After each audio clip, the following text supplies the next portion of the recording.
Welcome back to Von Blues Boxing, man. What's going on with everybody? So, man, I wanted to give a early prediction for the four belt undisputed fight on May 22nd between Josh Taylor and Jose Ramirez at 140 pounds. The WBA, WBC, and IBF and WBO titles are all on the line. It'll be on ESPN and ESPN Plus. It'll be, I believe, 7 p.m. West Coast time, so that's so Pacific time, 7 p.m. Great fight. I think it's another fight that I think is kind of being slept on a little bit. Maybe not from the hardcore boxing fans, but from more of the casual boxing fans, being slept on a little bit. Y'all gotta make sure y'all watch that fight, man. So we know about with this fight has been basically we knew it was gonna get booked almost for a year. So you got Josh Taylor. Josh Taylor, he came from, I'm going to start with Josh Taylor. Josh Taylor came from the Super 6 tournament at 140 pounds. He was able to beat Baran Check and Regis Prograis. He won, I believe he won 2 belts in that tournament. Had a great fight with Regis Prograis. Really, really fun fight. Won a close fight against Regis. Pulled it out in the later rounds. Basically, Josh Taylor has been one of the better 140s. He's beaten Victor Postov. He's beating Regis Prograis and Baran Check. That's his 3 biggest wins in his career. So all top 10 guys at 140 pounds, he's beat them. Pretty good fighter, talented guy from Scotland. Really good fighter. Then I'm going to give you a little bit on Jose Ramirez. Jose Ramirez from Fresno, California. 2012 United States Olympian. Damn good fighter. Fun, exciting, come forward, pressure type of fighter. Good combination puncher, puts his punches together crisply. Just a fun dude. You know what I'm saying? He was trained by Freddie Roach for some years and stuff like that. But then he moved on. Fighters trains trainers all the time. Got with Robert Garcia, and he won his first title, the WBC title, with Freddie Roach. But then he moved on with Robert Garcia, and he won his other title against Maurice Hooker. So Jose Ramirez has beat Maurice Hooker. He had a close fight against really close fight against Jose Cepeda that he won, and he also beat Victor Postol in his last outing. You know what I'm saying? And Victor Postol is a mainstay at the 140-pound division. He's a champion also. He was a champion before. So yeah, this is the best of the best fighting the best of the best. And at 140 pounds, this is, we've had an undisputed 140-pound champion. That was Terrence Crawford. That was the last 140-pound undisputed champion.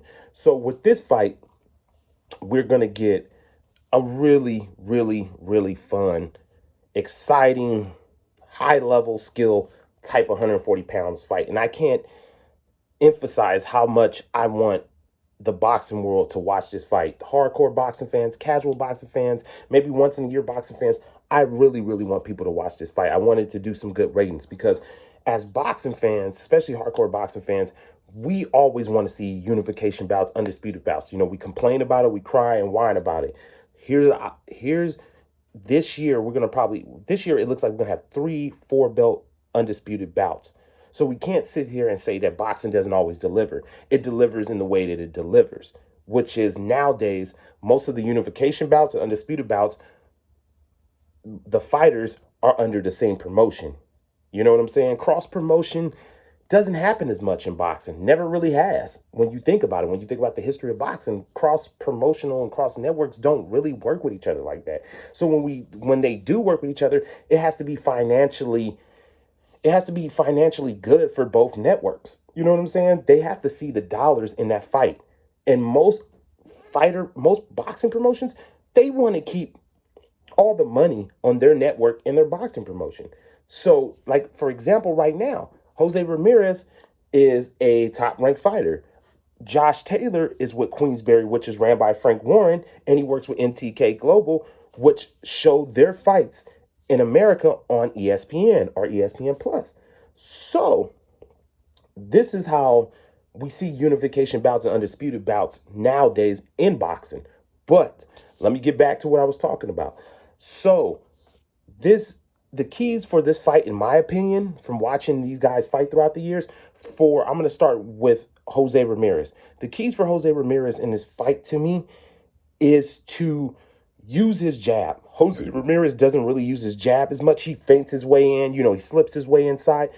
This fight, he has the longer reach at 72 inches. He has longer reach than Josh Taylor. They're the same height at 5'10", but he has a longer reach. He has to use that jab. He can't just use feints and walk through the front door. The jab, he has to use it. Jose Ramirez jab is not all that, but he can use it. Use the jab. That's one thing for Jose Ramirez. Another thing, Jose Ramirez, look for the left hook. You have a good left hook. Sometimes with Josh Taylor, he'll throw, he drops his lead hand sometimes. His lead hand will be down sometimes. Of course, because, he's using footwork. He's trying to be slick. He's trying to feint you in. But what I seen in the Baran Check fight, Baran Check was able to land some hard left hooks against him. So was Regis Prograis. But I think that's one of the key punches. Look for the left hook, Jose Ramirez. You know what I'm saying? And then I think the third key in this fight for Jose Ramirez in this fight is to start with the body or finish with the body early. Go to the body early. Put the pressure on Josh Taylor early.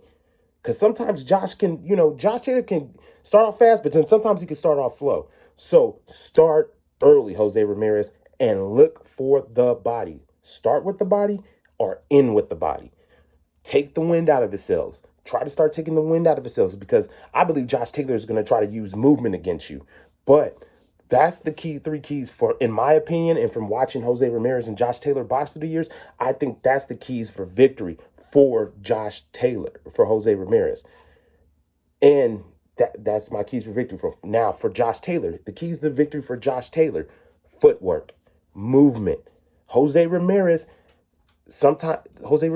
can have a hard time with guys that can move his feet. Do not let Jose Ramirez set his feet in this fight. Use movement. I seen that against Postol. Postol was not allowing Jose Ramirez to set his feet, because Jose Ramirez, with his style, he needs to set his feet to be 100% effective. So Josh Taylor in this fight needs to use movement and angles. Movement. Do not let this man set his feet. Jose Ramirez is dangerous when he can set his feet.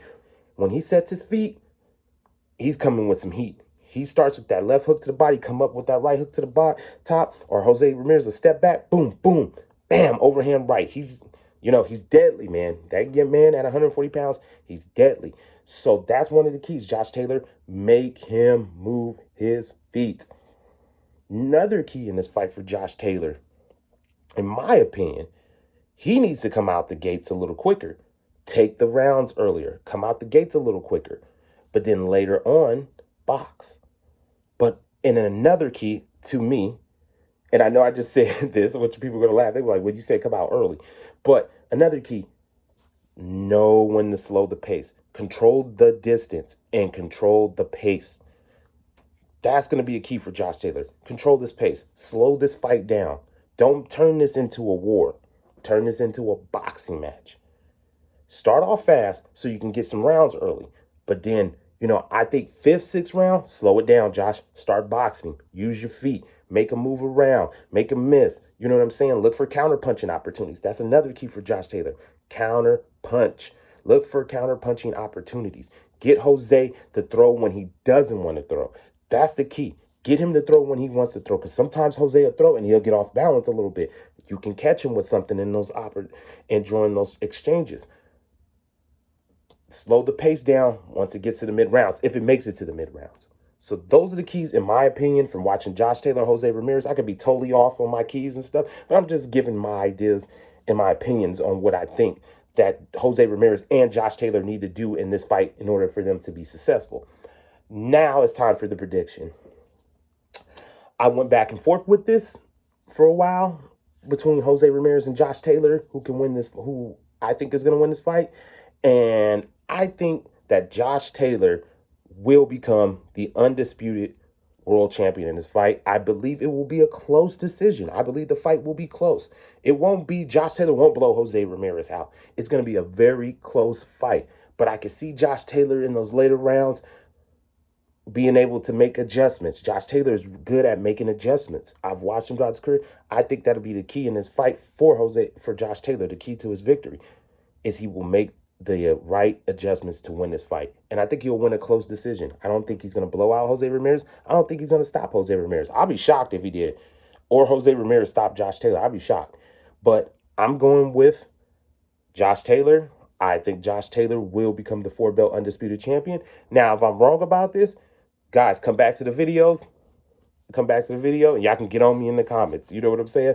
But that's my predictions for Josh Taylor and the Jose Ramirez 140-pound undisputed junior welterweight titles on the line. It will be on May 22nd on ESPN Plus or ESPN. Guys, don't miss this fight. This is going to be a hell of a fight. But that's it. That's all. Von Blues Boxing. I'm out.